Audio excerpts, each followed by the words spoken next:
Bapak Ibu Saudara yang terkasih dalam Tuhan Yesus. Halo. Puji Tuhan kita bisa bertemu lagi di ibadah hari ini. Saya percaya itu semua hanya berkat dan anugerah daripada Tuhan. Amin. Amin. Amin. Mari kita siapkan hati kita untuk beribadah pada hari ini. Saya berikan waktu beberapa saat untuk kita boleh menenangkan hati kita sejenak. Mari kita mengucap syukur atas kebaikan Tuhan.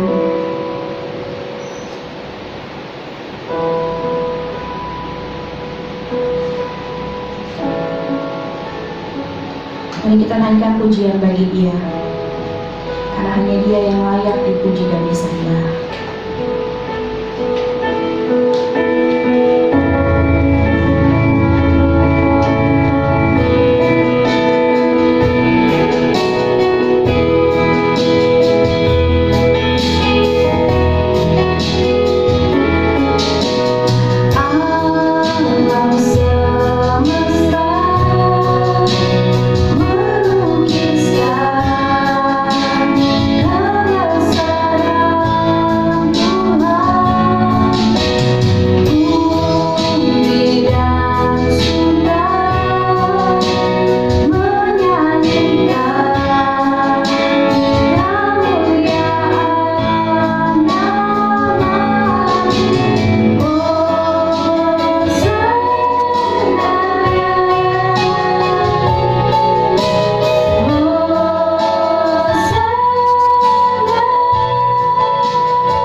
Tuhan, terima kasih untuk hari ini Tuhan. Terima kasih untuk satu hari baru lagi yang Tuhan berikan kepada kami.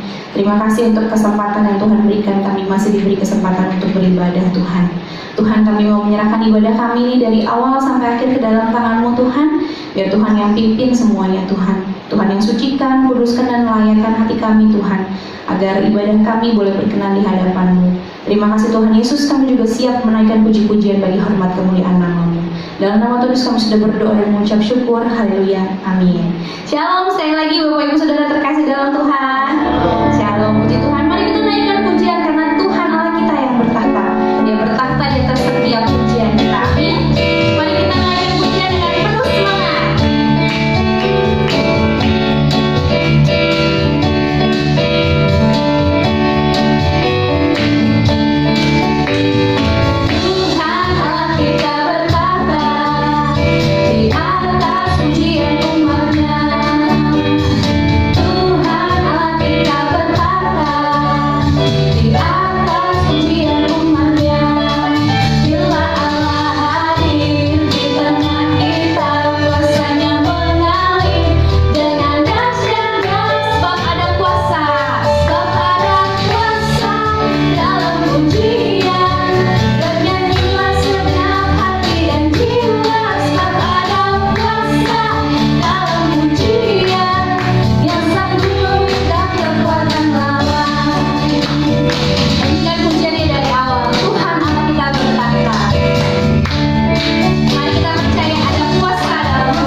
Dia sumber pengharapan kita.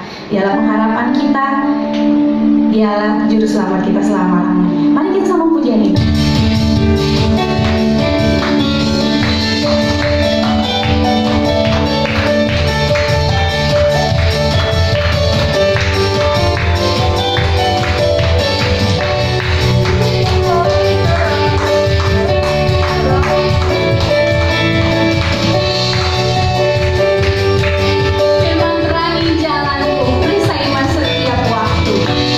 Firman terangi jalan.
siapkan hati kita untuk menyambut firman Tuhan pada hari ini. Mari kita tenangkan hati kita buka hati kita untuk menyambut kebenaran firman yang akan disampaikan oleh hamba-Nya.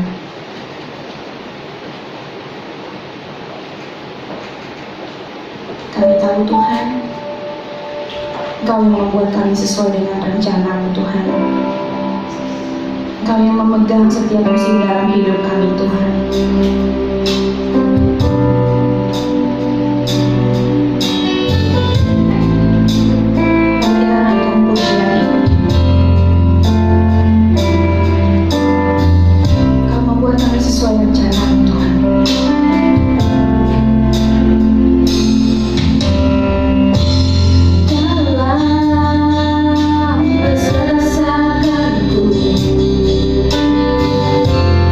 Kau beri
Mari kita sama-sama berdoa.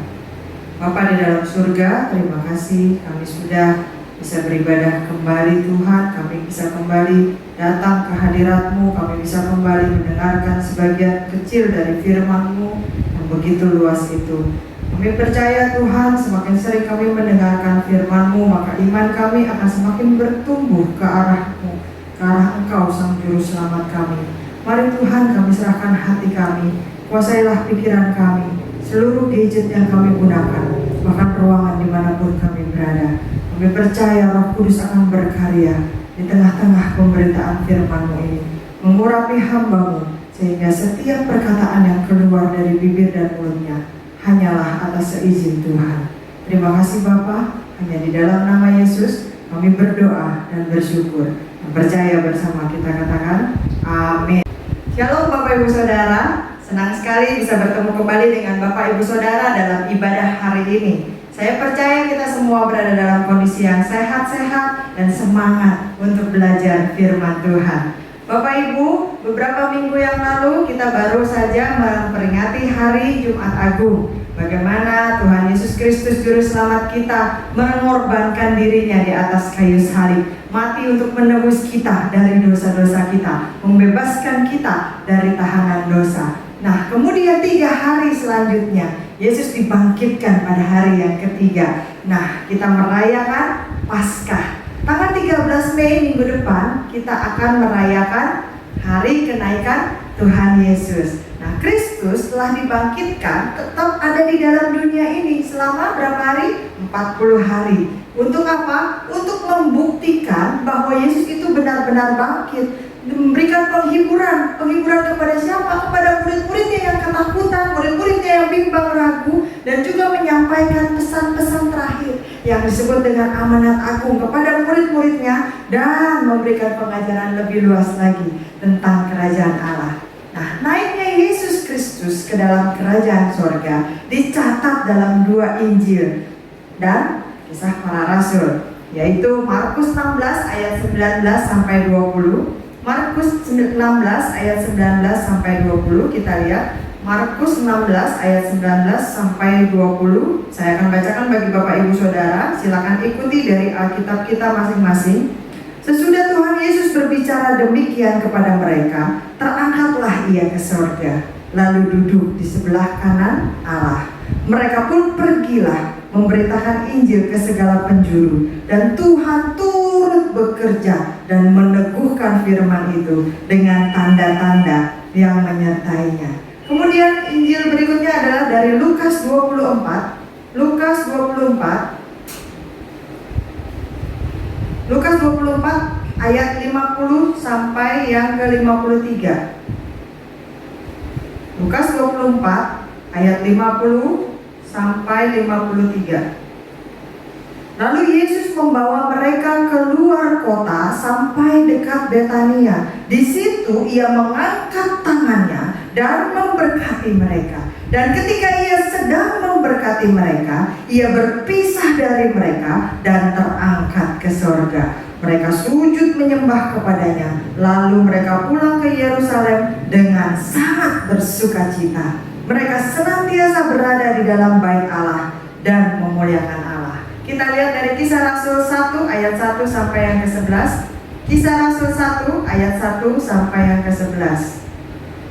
Roh Kudus dijanjikan, "Hai Theophilus, dalam bukuku yang pertama aku menulis tentang segala sesuatu yang dikerjakan dan diajarkan Yesus sampai pada hari ia terangkat. Sebelum itu ia telah memberi perintahnya oleh Roh Kudus kepada rasul-rasul yang dipilihnya. Kepada mereka ia menunjukkan dirinya setelah penderitaannya selesai, dan dengan banyak tanda ia membuktikan bahwa ia hidup. Sebab selama 40 hari ia berulang-ulang menampakkan diri dan berbicara kepada mereka tentang kerajaan Allah. Pada suatu hari ketika ia makan bersama-sama dengan mereka, ia melarang mereka meninggalkan Yerusalem dan menyuruh mereka tinggal di situ menantikan janji Bapa, yang demikian katanya, "Telah kamu dengar daripadaku, sebab Yohanes membaptis dengan air, tetapi tidak lama lagi kamu akan dibaptis dengan Roh Kudus." Yesus terangkat ke sorga. Maka bertanyalah mereka yang berkumpul di situ, "Tuhan, maukah Engkau pada masa ini memulihkan kerajaan bagi Israel?" Jawabnya, "Engkau tidak perlu mengetahui masa dan waktu yang ditetapkan Bapa sendiri menurut kuasanya. Tetapi kamu akan menerima kuasa kalau Roh Kudus turun ke atas kamu, dan kamu akan menjadi saksiku di Yerusalem dan di seluruh Yudea dan Samaria dan sampai ke ujung bumi." Sesudah ia mengatakan demikian, terangkatlah ia disaksikan oleh mereka, dan awan menutupnya dari pandangan mereka. Ketika mereka sedang menatap ke langit waktu ia naik itu, tiba-tiba berdirilah 2 orang yang berpakaian putih dekat mereka dan berkata kepada mereka, "Hai orang-orang Galilea, mengapakah kamu berdiri melihat ke langit? Yesus ini yang terangkat ke sorga meninggalkan kamu, akan datang kembali dengan cara yang sama seperti kamu melihat dia naik ke sorga." Nah, Bapak Ibu Saudara, berbagai acuan lainnya juga bisa kita temukan di dalam Perjanjian Baru. Yesus terangkat ke sorga dari Bukit Zaitun dekat Betania, kira-kira 1 hari Sabat atau 1 kilometer jauhnya dari Yerusalem. Nah, di puncak Bukit Zaitun itu, seperti yang tadi sudah kita baca, Yesus memberkati seluruh murid-murid yang hadir pada waktu itu. Dan sampai awan menutupinya, Yesus hilang dari pandangan mereka. Bapak Ibu Saudara, terangkatnya Yesus ke sorga ini bukan sebuah ilusi seperti kita melihat David Copperfield begitu ya, sulapnya, magicnya, atau kita menyaksikan pesulap lain. Tidak, terangkatnya Yesus ke sorga ini bukan mitos, cerita legenda atau sesuatu yang konon katanya, bukan. Tetapi berangkatnya Yesus ke sorga sungguh merupakan fakta yang benar-benar terjadi. Nah, mari kita renungkan, apa sih artinya Yesus terangkat ke sorga? Yang pertama, kenaikan Tuhan Yesus artinya menggenapi firman Allah tentang ketuhanan Yesus. Yesus terangkat ke sorga buat apa? 1, menepati janjinya, Bapak Ibu Saudara. Dia berjanji pergi kepada Bapa. Di mana dia berjanji? Coba kita lihat Yohanes 16 ayat yang ke-28. Yohanes 16 ayat yang ke-28. "Aku datang dari Bapa dan aku datang ke dalam dunia. Aku meninggalkan dunia pula dan pergi kepada Bapa." Bapak Ibu nanti bisa baca lagi di ayat-ayat lainnya. Yohanes 14 ayat 28, Yohanes 16 ayat yang ke-10, Yohanes 20 ayat 17. Itu semua ayat-ayat yang berbunyi kurang lebih sama seperti itu. Yesus berkata akan naik ke sorga, dan suatu hari kelak dia akan kembali ke dalam dunia. Dalam Markus 14 ayat yang ke-62. Yuk kita lihat Markus 16 ayat yang ke-62.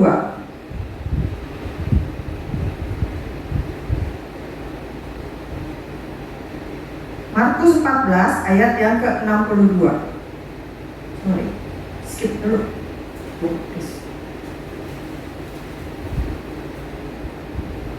Kita lihat Markus 14 ayat yang ke-62. Jawab Yesus, "Akulah dia, dan kamu akan melihat Anak Manusia duduk di sebelah kanan yang Maha Kuasa dan datang di tengah-tengah awan-awan di langit." Nah, kenaikan Tuhan Yesus juga memproklamirkan, mengumumkan, membuktikan, menunjukkan bahwa dirinya adalah benar-benar Tuhan. Sehingga Rasul Paulus berkata di dalam Filipi 2 ayat yang ke-9 sampai yang ke-11. Filipi 2 ayat 9 sampai ke-11. "Itulah sebabnya Allah sangat meninggikan dia dan mengaruniakan kepadanya nama di atas segala nama, supaya dalam nama Yesus bertekuk lutut segala yang ada di langit dan yang ada di atas bumi dan yang ada di bawah bumi, dan dengan segala lidah mengaku Yesus Kristus adalah Tuhan, bagi kemuliaan Allah Bapa."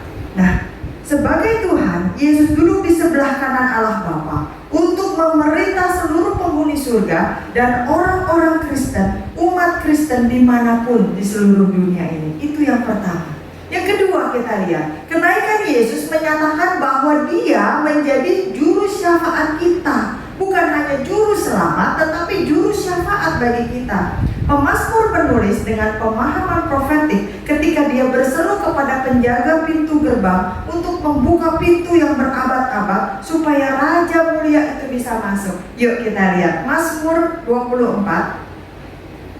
Mazmur 24 ayat yang ke-7 dan 9. Mazmur 24 ayat yang ke-7.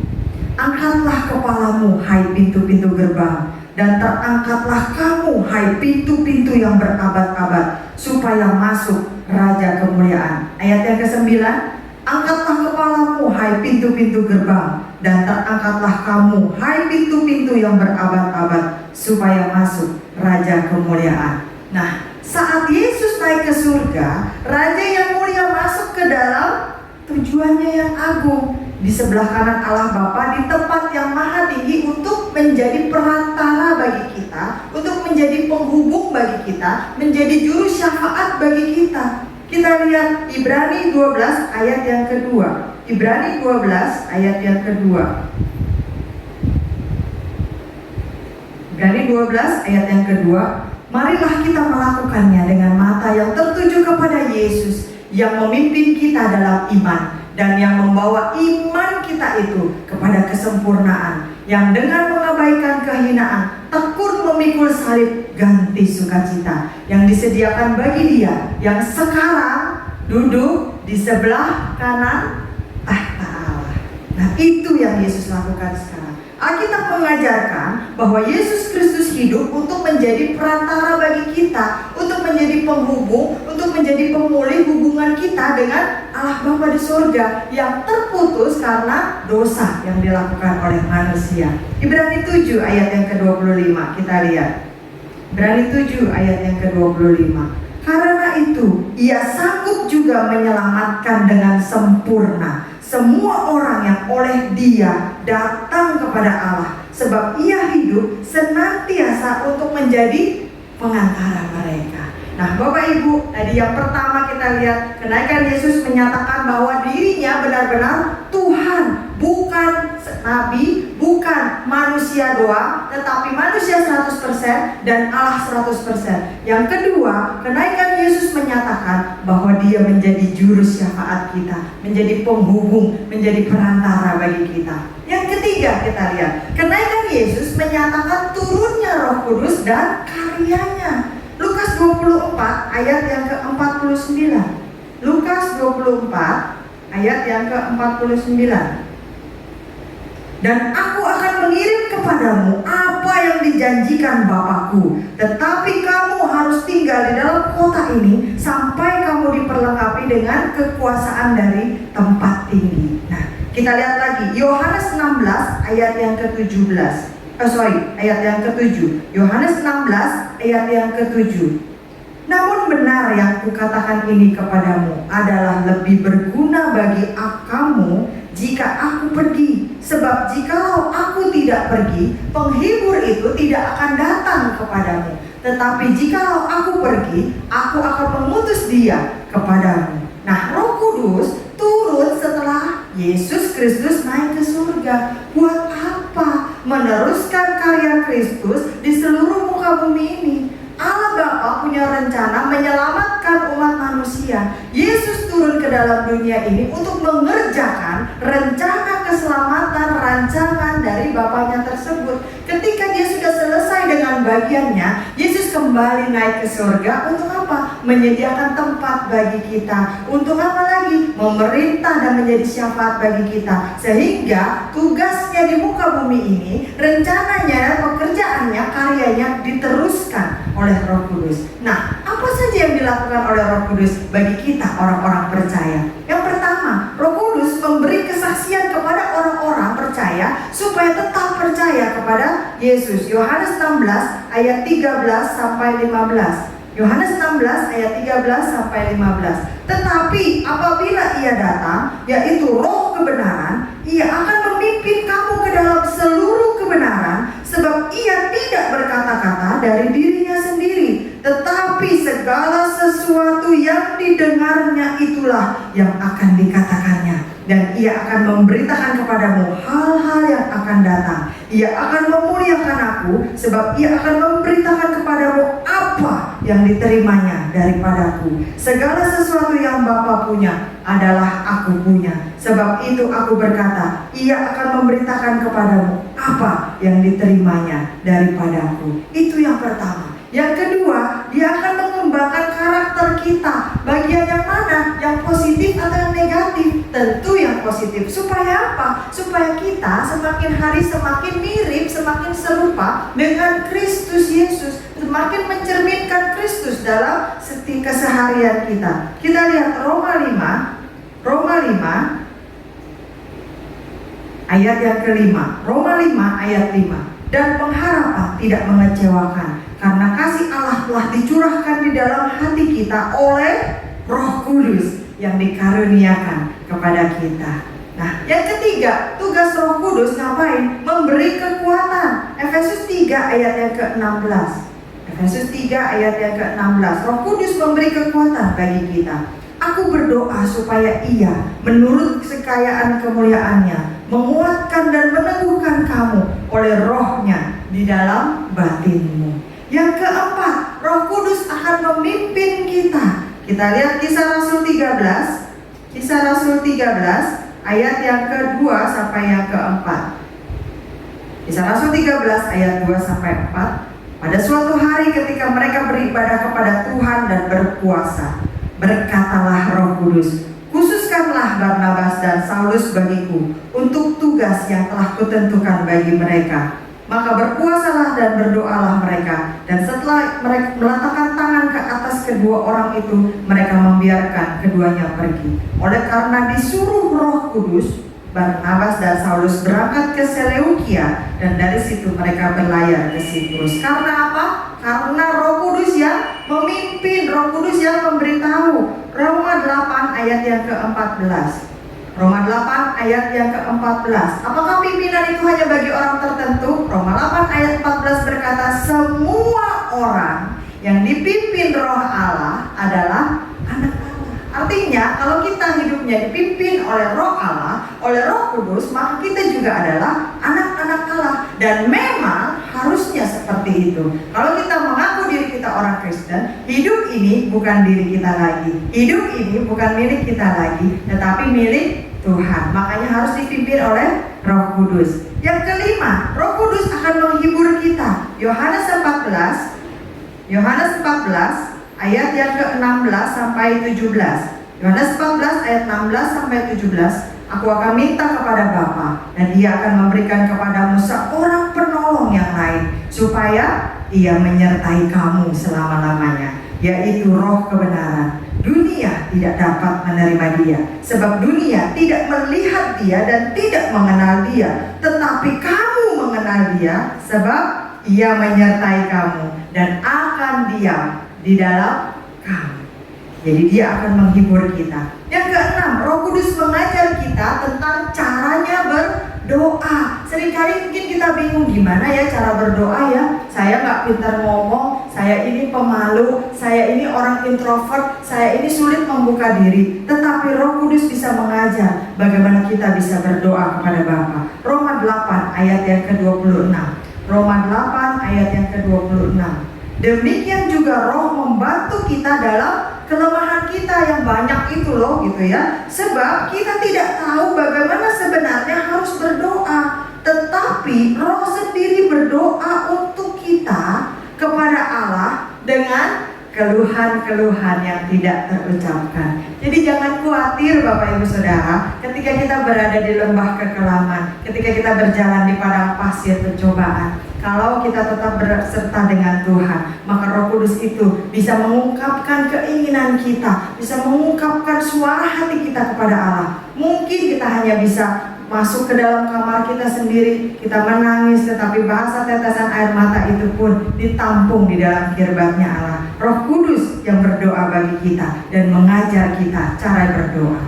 Kemudian yang ketujuh, Roh Kudus memberi kepastian. Roma 8 ayat yang ke-16. Roma 8 ayat yang ke-16. Roh itu bersaksi bersama-sama dengan roh kita bahwa kita adalah anak-anak Allah, memberikan jaminan memberikan suatu kepastian bahwa kita adalah anak-anak Allah. Jadi jangan lagi kita ragu, jangan lagi kita khawatir apakah kita udah jadi anak Tuhan atau belum. Tetapi Roh Kudus itu bersaksi dengan apa? Dengan roh kita bersama-sama. Galatia 4 ayat yang ke-6 sampai yang ke-7. Galatia 4 ayat 6 sampai yang ke-7. Dan karena kamu adalah anak, maka Allah telah menyuruh roh anaknya ke dalam hati kita yang berseru, Ya Aba, Ya Bapa. Masih ingat ada sebuah lagu, Ya Aba Bapa, ini aku anakmu. Kalau kita bisa bernyanyi lagu seperti itu, kalau kita bisa menyebut Ya Aba Ya Bapa, itu karena roh yang ada di dalam kita, Roh Kudus yang memberikan kepastian, memberikan jaminan bahwa iya betul, kita boleh panggil Bapa karena kita benar-benar anaknya. Nah, ayat yang ke-7, jadi kamu bukan lagi hamba, melainkan anak. Jikalau kamu anak, maka kamu juga adalah ahli-ahli waris oleh Allah. Nah, Bapak Ibu Saudara, yang ke-8, Roh Kudus memberikan keberanian untuk bersaksi bagi Kristus. Kisah Rasul 4 ayat yang ke-31. Kisah Rasul 4 ayat yang ke-31. Dan ketika mereka sedang berdoa, goyanglah tempat mereka berkumpul itu, dan mereka semua penuh dengan Roh Kudus. Lalu mereka memberitakan firman Allah dengan berani. Bukan karena habis minum minuman keras, setengah mabok, lalu muncul keberanian, bukan. Tetapi jelas dikatakan mereka memberitakan firman Allah dengan berani ketika semua penuh dengan Roh Kudus. Jadi Roh Kudus memberikan kita keberanian, bukan untuk melakukan hal-hal yang cemar, bukan untuk melakukan hal-hal yang tidak sesuai dengan firman Allah, tetapi justru untuk melakukan dan bersaksi bagi Kristus. Yang ke-9, Roh Kudus memberikan kita pengharapan. Roma 15 ayat yang ke-13. Roh Kudus memberikan kita pengharapan. Roma 15 ayat yang ke-13.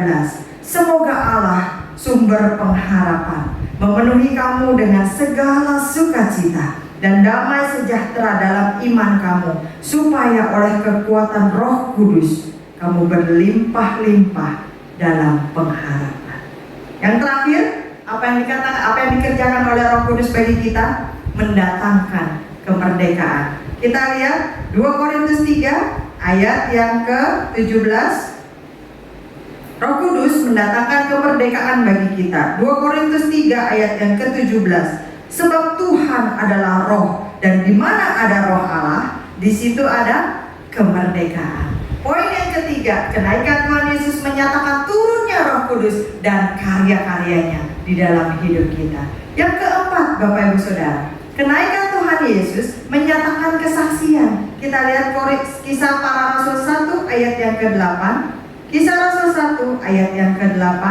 Tetapi kamu akan menerima kuasa kalau Roh Kudus turun ke atas kamu, dan kamu menjadi saksiku di Yerusalem dan di seluruh Yudea dan Samaria dan sampai ke ujung bumi. Nah, setelah kenaikan Tuhan Yesus, murid-murid menjadi saksi yang berkobar-kobar. Kebangkitan dan kenaikan Kristus ke sorga telah mendorong, memotivasi, memperlengkapi para murid supaya bersaksi. Nah, sesaat sebelum terangkat ke sorga, Yesus berkata dalam Kisah Rasul 1 ayat yang ke-8 yang barusan kita baca, bahwa mereka akan menerima kuasa ketika Roh Kudus itu turun ke atas mereka. Buat apa? Buat menjadi saksi, buat menjadi memberitakan Injil Kristus. Nah, Bapak Ibu Saudara, kita adalah saksi-saksi. Kita adalah bukti nyata bagaimana bahwa Yesus Kristus itu mampu menyelamatkan jiwa kita, mampu mengubah kehidupan kita, mampu memberikan arti dan tujuan di dalam hidup kita. Jadi yang keempat, kenaikan Yesus menyatakan kesaksiannya. Yang kelima, Bapak Ibu Saudara, kenaikan Tuhan Yesus menyatakan berkat, menyatakan pujian, menyatakan penyembahan dan sukacita. Lukas 24 ayat yang ke-50 sampai 53. Lukas 24 ayat 50 sampai 53. Lalu Yesus membawa mereka keluar kota sampai dekat Betania. Di situ ia mengangkat tangannya dan memberkati mereka. Dan ketika ia sedang memberkati mereka, ia berpisah dari mereka dan terangkat ke surga. Mereka sujud menyembah kepadanya, lalu mereka pulang ke Yerusalem dengan sangat bersukacita. Mereka senantiasa berada di dalam bait Allah dan memuliakan Allah. Nah, kenaikan Tuhan Yesus ini bukan seperti terbenamnya matahari bagi para murid, tetapi justru adalah terbitnya matahari. Artinya apa? Ini artinya adalah berkat bagi murid-muridnya. Berkatnya apa aja? Gak dituliskan di dalam Alkitab Bapak Ibu Saudara, tetapi jelas kita baca bahwa Yesus mengangkat tangannya dan memberkati murid-muridnya. Bisa saja mungkin berkat itu seperti doa berkat pada bangsa Israel zaman dulu dalam Bilangan 6 ayat 24 sampai 26. Tuhan memberkati engkau dan melindungi engkau. Tuhan menyertai engkau dengan wajahnya dan memberi engkau kasih karunia. Tuhan menghadapkan wajahnya kepadamu dan memberi engkau damai sejahtera. Bisa seperti itu. Nah, kenyataannya kita memiliki Tuhan yang telah bangkit dan sekarang naik ke sorga, duduk di sebelah kanan Allah Bapa. Seharusnya ini menjadi berkat bagi kita, membuat kita apa? Membuat kita lebih yakin, membuat kita lebih setia, membuat kita lebih semangat, membuat kita lebih sukacita. Karena juru selamat kita benar-benar ada di sorga, benar-benar naik ke sorga, dan bukan sekedar masuk ke dalam sorga, tetapi dia duduk di sebelah kanan Allah Bapa. Itu menunjukkan statusnya bahwa benar-benar diterima di dalam sorga dan pemerintahan sorga. Dia benar-benar adalah anak Allah. Yang keenam, kenaikan Yesus menyatakan kedatangannya yang kedua kali.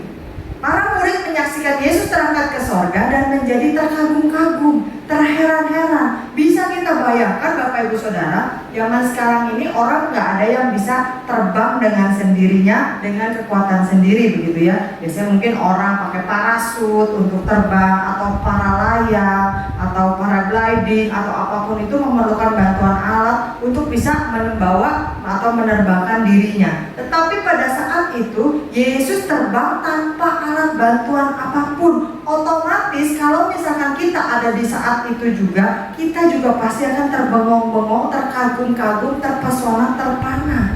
Nah, pertanyaan umumnya atau yang biasanya kita tanyakan ketika orang pergi, nanti balik lagi nggak ya? Nah, murid-murid juga menanyakan hal yang seperti itu. Ya, ditinggal nih, guru udah bangkit, dia tiba-tiba naik ke surga. Waduh, terus tertutup awan, nanti balik lagi nggak ya dia? Nah, dua orang berpakaian putih, utusan surgawi, berdiri di dekat mereka dalam Kisah Rasul 1 ayat yang ke-11 yang tadi sudah kita baca. Mereka menyampaikan kepastian jawaban atas pertanyaan mereka. Yesus ini yang terangkat ke sorga meninggalkan kamu, akan datang kembali dengan cara yang sama seperti kamu melihat dia naik ke sorga.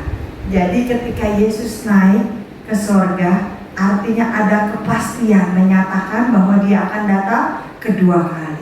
Bapak Ibu Saudara ingat, ketika Yesus nanti datang yang kedua kali, bukan sebagai bayi mungil yang lucu, ini imut-imut bisa dicubit-cubit pipinya bem-bem, bukan.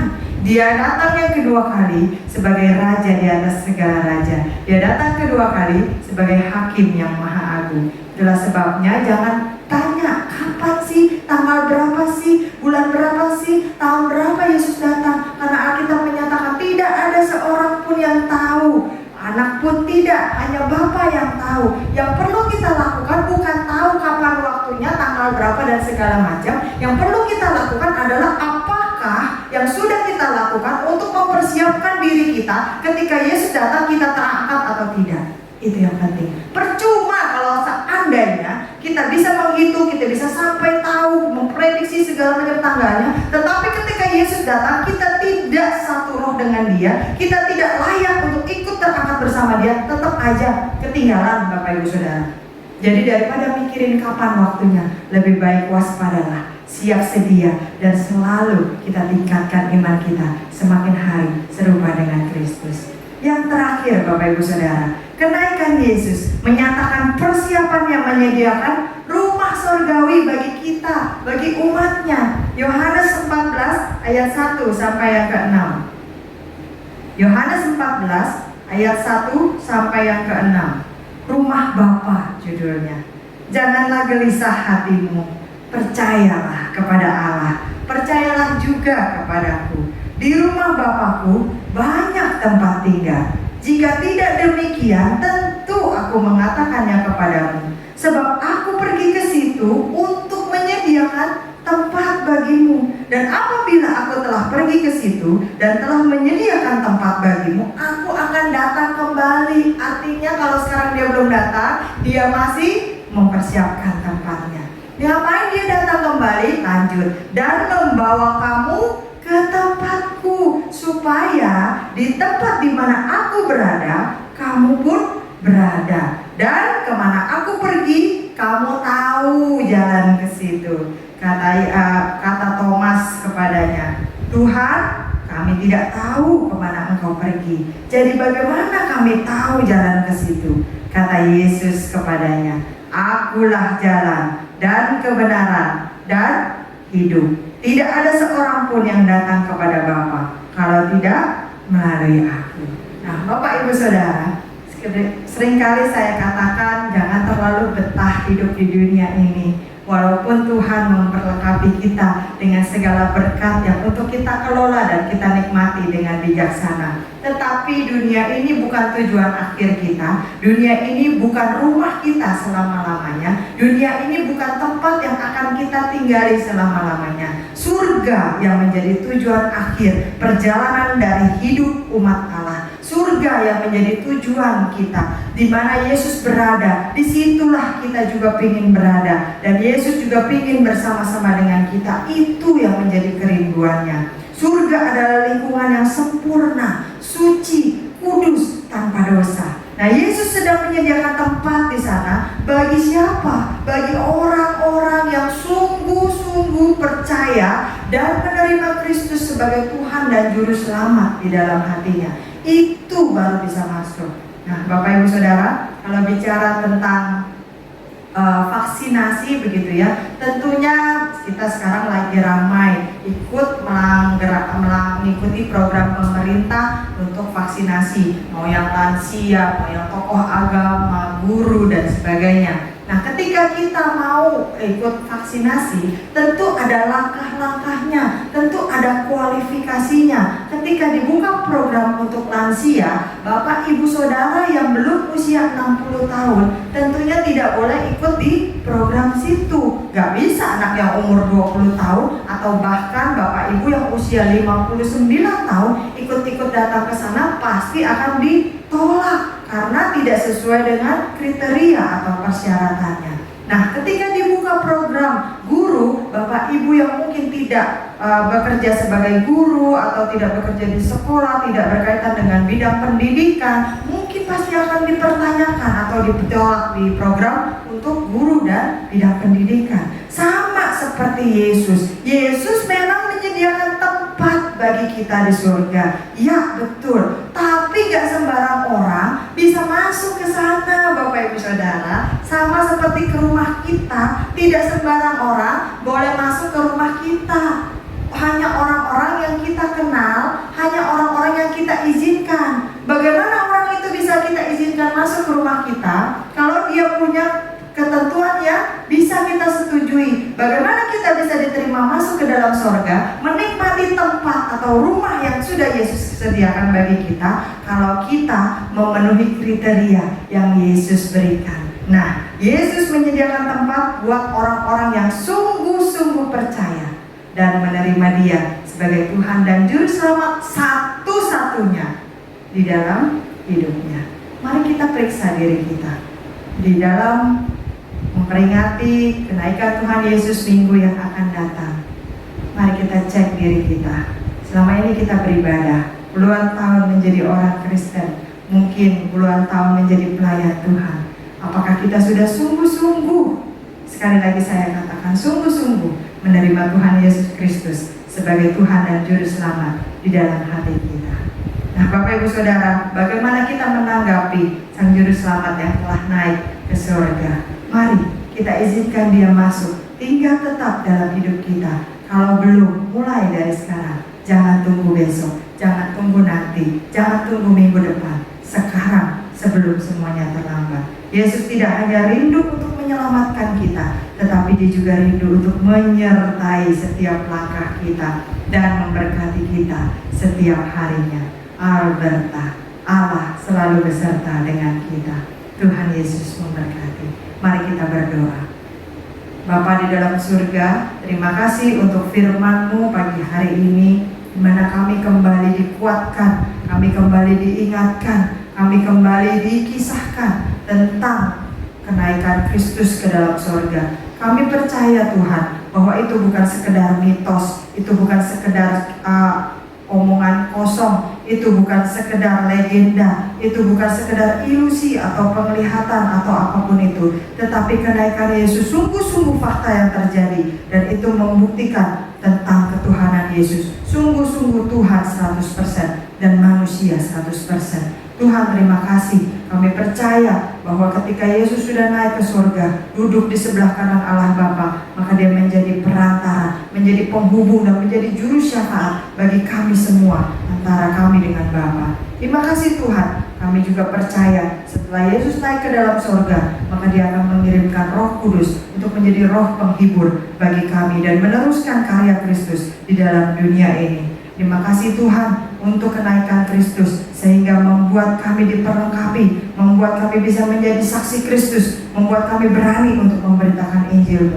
Dan kami percaya ketika Yesus naik ke surga, berkat yang sama yang diterima oleh murid-murid pada waktu itu juga turun menjadi milik kami semua, orang yang percaya kepada Kristus pada saat ini.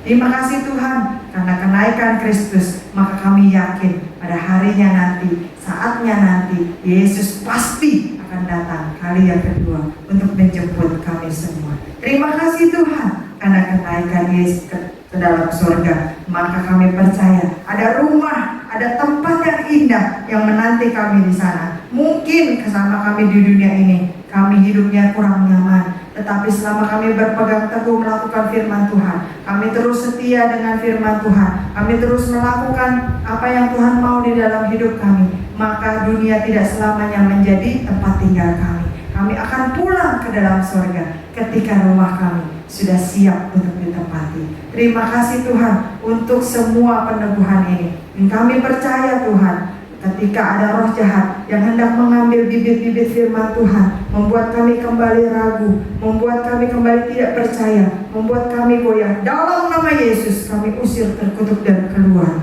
Dan kami percaya Tuhan, setiap bibit firman Tuhan yang ditaburkan di dalam hati kami, jatuh di tanah hati yang subur, akan bertumbuh, berakar, berbuah, dan berlipat 100 kali ganda, membuat iman kami semakin teguh dalam pengharapan akan kedatangan Kristus yang kedua kali.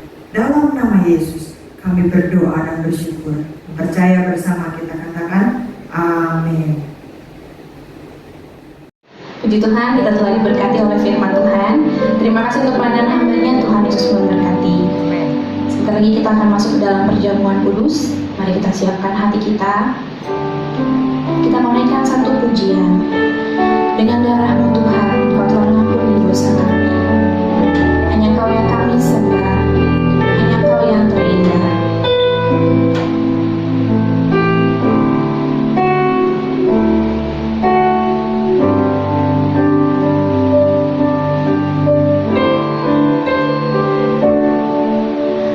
Dalamnya kasih-Mu Bapa,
Kami bersyukur dan berterima kasih kalau saat ini kami boleh masuk dalam perjamuan kudus-Mu.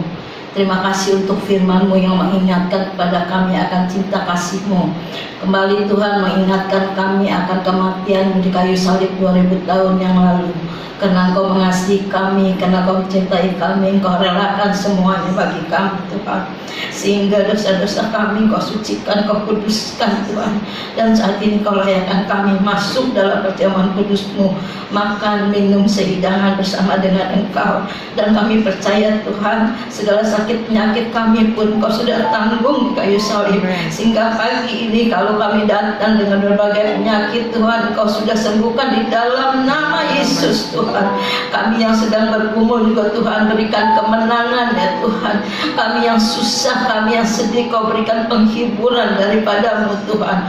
Terima kasih Bapa. Kami akan sambut tubuh dan darah-Mu dengan percaya di dalam nama Tuhan Yesus Kristus. Haleluya. Amin.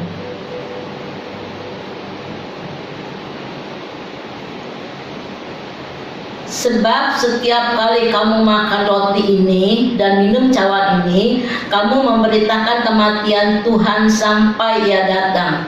Jadi, barang siapa dengan cara yang tidak layak makan roti atau minum cawan Tuhan, ia berdosa terhadap tubuh dan darah Tuhan. Karena itu, hendaklah tiap-tiap orang memuji dirinya sendiri, dan baru sesudah itu ia makan roti dan minum dari cawan itu. Karena barang siapa makan dan minum tanpa mengakui tubuh Tuhan, ia mendatangkan hukuman atas dirinya.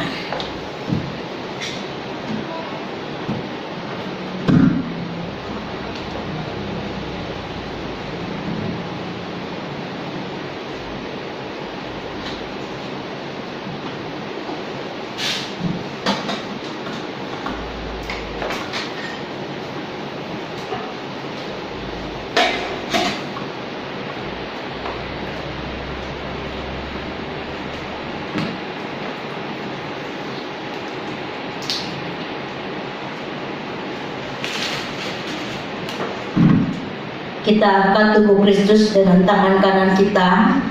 Dan ketika mereka sedang makan, Yesus mengambil roti, memberkati, memecah-mecahkannya, lalu memberikannya kepada murid-muridnya dan berkata, ambillah, makanlah, inilah tubuhku. Kita makan bersama-sama dalam nama Tuhan Yesus.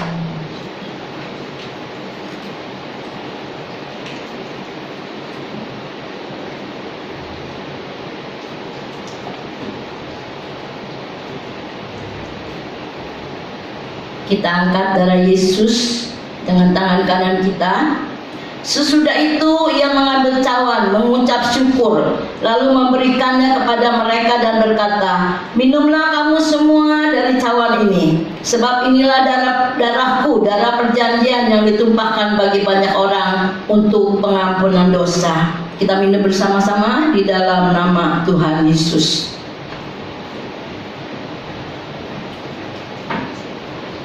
Naikkan syukurmu pada Tuhan.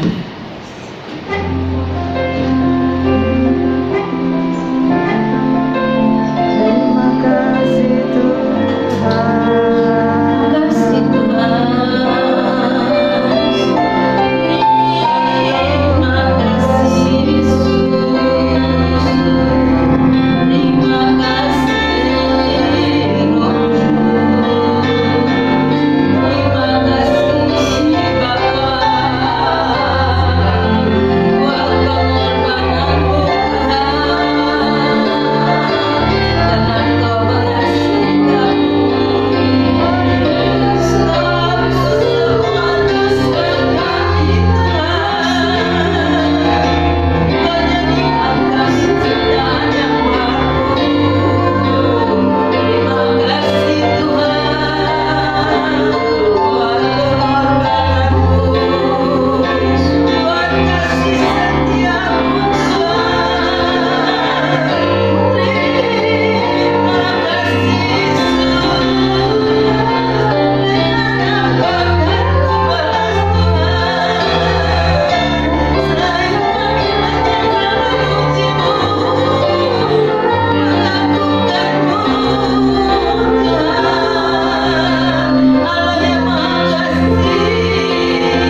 Tuhan Yesus, kami bersyukur dan berterima kasih.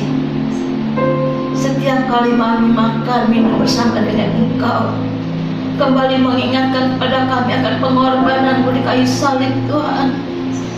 Itu sebabnya Tuhan, dengan apa akan kami balas semuanya ini, Tuhan, selain kami memuji dan menyembah-Mu, Tuhan.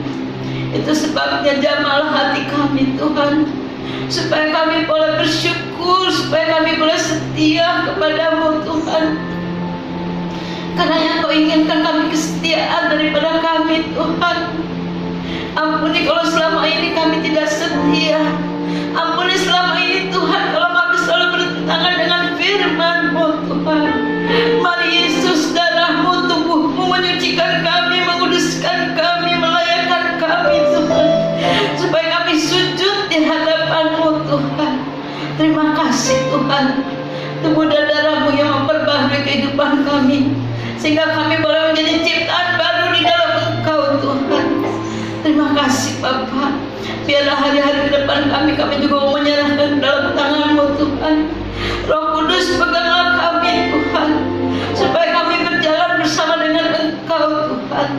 Terima kasih ya Bapa. Terima kasih setiap kesempatan yang Tuhan berikan kepada kami. Terima kasih Tuhan buat kebaikan-Mu. Terima kasih buat kasih setia-Mu, Tuhan. Terima kasih Roh Kudus. Terpujilah nama-Mu, Tuhan, dari kekal sampai kekal. Hanya di dalam nama Yesus kami percaya, Tuhan. Kami yang sakit dengan iman, kami sudah disembuhkan di dalam nama Yesus, Tuhan. Kami yang susah sudah dihiburkan, Tuhan. Kami yang dalam pergumulan juga, Tuhan, sudah berikan kemenangan dan kuasa darah-Mu, Tuhan. Terima kasih Bapa. Terpujilah nama-Mu, Tuhan, dari kekal sampai kekal. Hanya di dalam nama Yesus kami serahkan doa ini ke dalam tangan-Mu, Tuhan. Haleluya. Mari kita sama-sama katakan amin.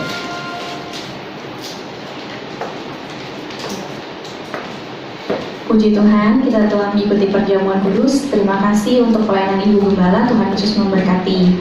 Untuk Bapak Ibu sekalian, ada pengumuman sedikit. Jika Bapak Ibu ingin memberikan persembahan, ingin menunjukkan rasa syukur kita, persembahan yang akan kita berikan untuk gereja kita bisa diberikan ke nomor rekening yang ada di bawah ini.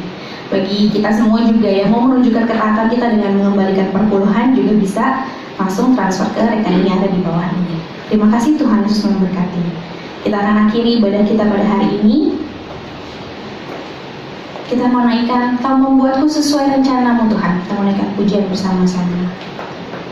Nanti untuk doa syafaat akan dilakukan oleh Miriam Katrina.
penyertaan-Mu, untuk berkat-Mu sepanjang ibadah ini Tuhan.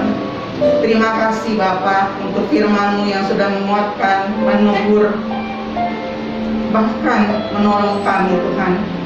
Terima kasih juga Tuhan kalau kami masih diberi kesempatan untuk duduk semeja dengan Engkau dalam perjamuan kudus. Terima kasih Bapa. Biarlah perjamuan kudus ini Tuhan boleh menguatkan kami Tuhan, boleh mengingatkan kami betapa Engkau mencintai kami, Engkau yang sudah rela mati di kayu salib untuk menanggung dosa-dosa kami Tuhan. Terima kasih Tuhan, biarlah kami boleh tetap setia mengiring Engkau apapun masalah yang kami hadapi. Terima kasih Bapa untuk hamba-Mu juga yang sudah menyampaikan firman Tuhan. Kau juga berkati pelayanan beliau selanjutnya, biarlah berkenan di hati-Mu dan tetap setia untuk selalu melayani Engkau Tuhan. Terima kasih Bapa. Kami juga berdoa untuk anak-anak-Mu yang ambil bagian dalam ibadah ini Tuhan. Kau juga berkati mereka dengan berkat yang khusus yang daripada-Mu. Untuk kehidupan mereka, masa depan mereka, kami serahkan hanya ke dalam tangan-Mu. Terima kasih juga Tuhan untuk bangsa dan negara. Kami Tuhan, kami serahkan ke dalam tangan-Mu untuk segala masalah yang ada di bangsa kami Tuhan. Biarlah Presiden kami Bapak Jokowi, Kau terus memberikan hikmat, bijaksana, boleh memimpin bangsa ini dengan rasa takut akan Engkau Tuhan. Biarlah bangsa ini juga boleh dipulihkan. Terima kasih Tuhan. Kalau vaksinasi juga boleh berjalan dengan baik Tuhan. Biarlah kami juga boleh semua merasakan berkat yang daripada-Mu Tuhan. Melalui vaksin ini kami boleh tetap menjaga kesehatan kami Tuhan Yesus. Terima kasih Bapa, kami serahkan keseluruhannya ke dalam tangan-Mu. Hidup kami, pelayanan kami, untuk keluarga kami, untuk semuanya kami serahkan hanya ke dalam tangan-Mu Tuhan. Terima kasih Bapa, hanya dalam nama Yesus kami sudah berdoa dan ucap syukur. Haleluya.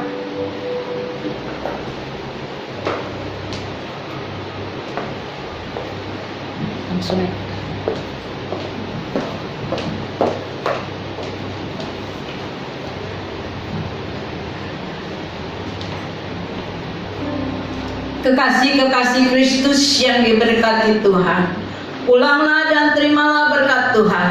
Turunlah kiranya atas saudara-saudara semua kasih karunia dan damai sejahtera dari Allah Bapa, pengampunan dan kasih sayang dari Tuhan Yesus Kristus, penghiburan, penyertaan, bahkan pimpinannya dalam kuasa Roh Kudus memimpin kita sekalian, mulai saat ini sampai Maranatha Yesus datang yang kedua kali. Di dalam nama Tuhan Yesus kami sudah berdoa dan bersyukur. Haleluya. Katakan semuanya, amin. Bapak terima kasih.